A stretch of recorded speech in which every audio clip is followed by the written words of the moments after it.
رمضان کی کیا فضیلت ہے، رمضان کی کیا اہمیت ہے، اور رمضان میں کیا کیا ہم لوگ نیکیاں حاصل کر سکتے ہیں، رمضان کیسا برکت والا مبارک مہینہ ہے، آئیے ہم لوگ حدیث سے جانتے ہیں۔ ہمارے آقا صلی اللہ علیہ وسلم نے احادیث میں بہت ساری فضیلتیں رمضان کے بارے میں بیان فرمائی ہیں۔ آئیے ایک حدیث ہے جو میں آپ کو سنانے جا رہا ہوں، اس کو سننے کے بعد ہمیں اور آپ کو اندازہ ہوگا کہ رمضان کتنا مبارک مہینہ ہے۔ آئیے جانتے ہیں حدیث سے، حدیث سنتے ہیں۔ حضرت سلمان فارسی رضی اللہ تعالیٰ عنہ کہتے ہیں کہ نبی کریم صلی اللہ علیہ وسلم نے شعبان کی آخری تاریخ میں ہم لوگوں کو واعظ فرمایا، یعنی رمضان ابھی شروع ہونے میں ایک دن باقی تھا، چاند رات کو حضور نے صحابہ اکرام کو واعظ فرمایا، نصیحت فرمائی، اور فرمایا کہ تمہارے اوپر ایک مہینہ آ رہا ہے جو بہت بڑا مہینہ ہے، بہت مبارک مہینہ ہے، یعنی رمضان کا مہینہ۔ اس میں ایک رات ہے جو شب قدر ہے، جو ہزاروں مہینوں سے بڑھ کر ہے۔ اللہ تعالیٰ نے اس مہینے کے روزے کو فرض فرمایا ہے اور اس کے رات کے قیام یعنی تراویح کو ثواب کی چیز بنایا ہے۔ یہ حضور نے صحابہ اکرام کو بیان فرمایا۔ جو شخص اس مہینے میں کسی نیکی کے ساتھ اللہ کا قرب حاصل کرے، ایسا ہے جیسے غیر رمضان میں فرض ادا کیا، اور جو شخص اس مہینے میں کسی فرض کو ادا کرے، وہ ایسا ہے جیسا کہ غیر رمضان میں 70 فرض ادا کرے۔ سمجھ رہے ہیں؟ اتنا نیکیوں کا درجہ بڑھ جاتا ہے رمضان میں۔ رمضان میں اگر ہم کوئی ایک نفل نماز پڑھیں گے نا، تو وہ فرض کے لیول کو پہنچ جاتی ہے ثواب میں۔ یعنی رمضان کے علاوہ جو ہم لوگ نفل پڑھتے ہیں، سنتیں پڑھتے ہیں، رمضان میں جب ہم اس کو پڑھتے ہیں تو اس کا ثواب پہنچ جاتا ہے فرض کے برابر، اور رمضان میں جو ہم فرض پڑھتے ہیں اس کا درجہ پہنچ جاتا ہے 70 فرض کے برابر۔ اب آپ اندازہ کریں، تو حضور نے فرمایا کہ جو شخص اس مہینے میں کسی فرض کو ادا کرے، وہ ایسا ہے جیسے کہ غیر رمضان میں 70 فرض ادا کرے۔ 70 درجے اجر بڑھ جاتا ہے۔ یہ مہینہ صبر کا ہے۔ آپ علیہ الصلوۃ والسلام نے فرمایا یہ مہینہ صبر کا ہے، اور صبر کا بدلہ جنت ہے۔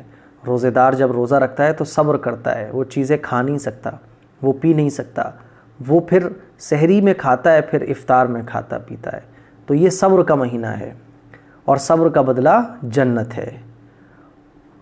اس مہینے میں مومن کا رزق بڑھا دیا جاتا ہے۔ اس مہینے میں اللہ رب العزت کی طرف سے رزق بڑھا دیا جاتا ہے۔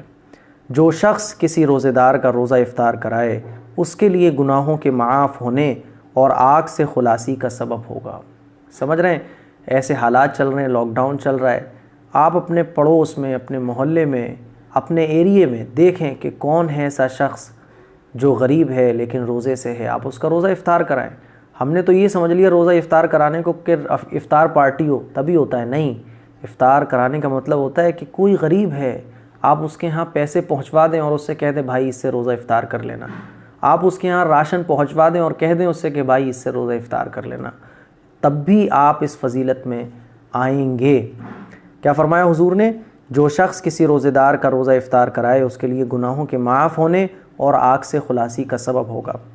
تو لاک ڈاؤن میں اس کا بڑا خیال رکھیں، اپنے پڑوسیوں کا، اپنے ایریے کے غریبوں کا، اپنے علاقے کے غریبوں کا، اور راشن پہنچوائیں، افطاری پہنچوا دیں، ہے نا، جو چیزیں ان کی ضرورت کی ہے وہ پہنچوا دیں، اور ان سے کہیں کہ بھائی اسی سے، ہمارے راشن سے سحری اور افطار آپ کریے گا، تو یہ سب اجر آپ کو ملے گا جو حضور نے بیان فرمایا۔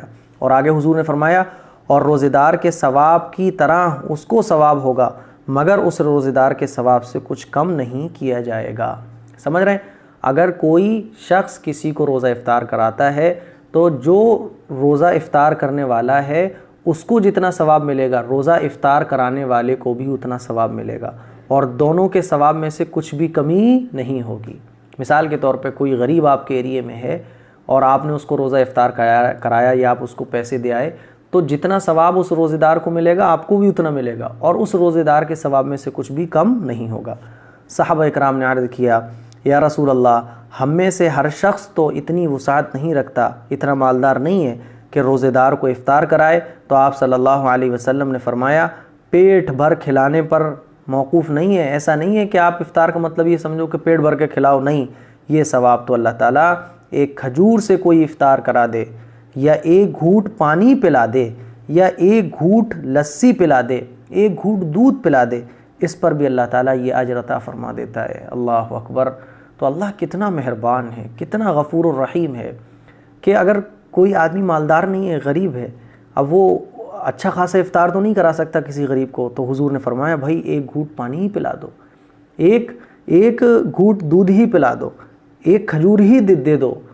تو اگر ہم چاہیں تو دیکھیے چھوٹی چھوٹی چیزوں کے ذریعے کتنا بڑا اجر حاصل کر سکتے ہیں۔ تو حضور علیہ الصلوۃ نے فرمایا یہ چھوٹی چھوٹی چیزیں بھی اگر تم کسی غریب کو دے دو گے، اللہ کے ہاں، میں کہتا ہوں نا کہ اللہ کے ہاں کوانٹٹی نہیں دیکھی جاتی، اللہ کے ہاں کوالٹی دیکھی جاتی ہے کہ بندہ میرا کس نیت کے ساتھ میری رضا میں خرچ کر رہا ہے۔ آپ علیہ الصلوۃ نے آگے حدیث میں فرمایا یہ ایسا مہینہ ہے کہ اس کا اول حصہ، اس کے شروع کے 10 دن یہ اللہ کی رحمت کے ہیں، اور درمیانی حصہ مغفرت ہے، اور آخری حصہ آگ سے آزادی ہے۔ اور آگے فرمایا جو شخص اس مہینے میں ہلکا کر دے اپنے غلام اور خادم کے بوجھ کو، اللہ تعالیٰ اس کی مغفرت فرماتے ہیں۔ اگر کسی کے یہاں کوئی نوکر کام کر رہا ہے نا، تو وہ اپنے کام کرنے والے ورکرز ہیں، یا کسی کی کوئی کمپنی چل رہی ہے، وہ روزے سے ہوتے ہیں، تو وہ اپنے ورکرز کے بوجھ کو ہلکا کر دے، کام کو ہلکا کر دے، تو اللہ تعالیٰ ایسے مالک کی بھی مغفرت فرما دیتا ہے۔ اور فرمایا اور آگ سے آزادی فرماتا ہے، اور 4 چیزوں کی اس میں کثرت رکھا کرو۔ حضور علیہ الصلوۃ نے فرمایا کہ رمضان میں 4 چیزوں کی کثرت رکھا کرو، جن میں سے 2 چیزیں اللہ تعالیٰ کی رضا کے لیے ہیں، اور 2 چیزیں ایسی ہیں جن سے تمہیں چارہ کار نہیں ہے۔